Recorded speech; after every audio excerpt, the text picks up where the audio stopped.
I think, the idea of the contact side. I think I always used to get frustrated when I was playing sports like netball and things like that, where it had sort of contact in, but you couldn't just kind of make your way through and do what you wanted to do, whereas rugby, you've got that freedom of running wherever you want to go, really.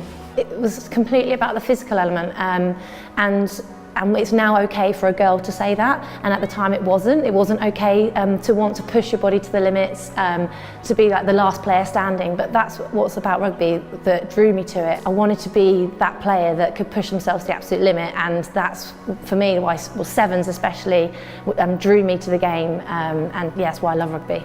I just loved it. I loved the camaraderie, you know, just the banter from everyone. I started at university and I was one of the youngest, obviously, because all the others were second and third year students, and I just felt really looked after. You know, there was lots of banter, lots of jokes, but at the same time lots of, sounds cheesy to say lots of love, but I just felt like I was really part of almost like a kind of family.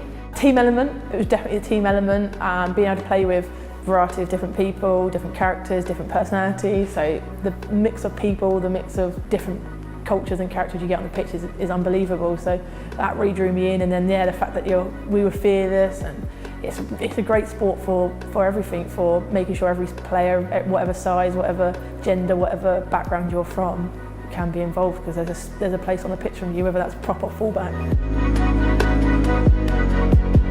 It was hard actually. When I was younger, I didn't actually have the knowledge of any women's rugby players who were playing internationally like that.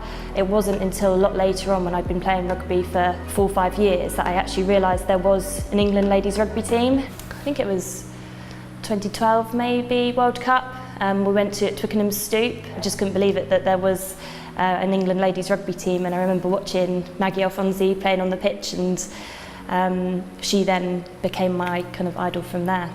I was really lucky that at school I had really passionate PE teachers that inspired me to get involved in sport. Sadly, there weren't any inspirational women that were playing rugby when I was at school, but I was lucky enough that I had a PE teacher that was really inclusive, and he didn't mind that girls played traditionally male-dominated sports and vice versa. Because of those opportunities that my school gave me, it meant that I was able to get involved in sport. And once I was involved, around me there were so many other athletes that were women that were inspiring for me, and I thought, you know, I want to be like you.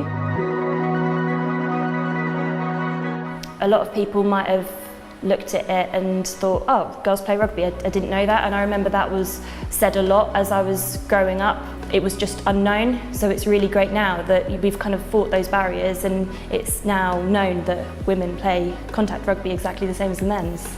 I remember when I was a lot younger, so I was still in secondary school, and I was really always conscious of my arms, because I'd be obviously training, and some of the girls hadn't even really started training properly in secondary school, and I felt that my arms and my upper body was huge compared to everybody else.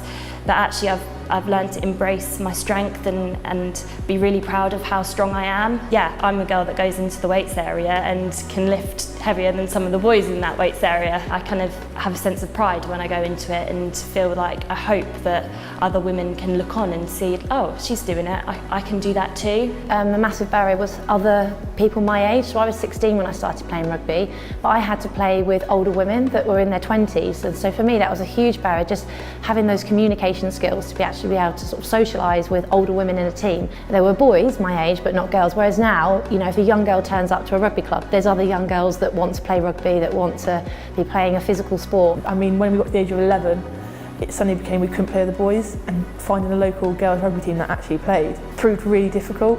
The boys would go through to 11 and then carry on playing with the same team, with the same group of friends, with the same coaches, with the same setup. But for girls, it was like, where are the next girls to play with? What are we going to do? As a 6-year-old girl, if I was now starting, I reckon there'd be 4 or 5 girls starting. I think there'd be loads of girls in and around, loads of clubs to play for.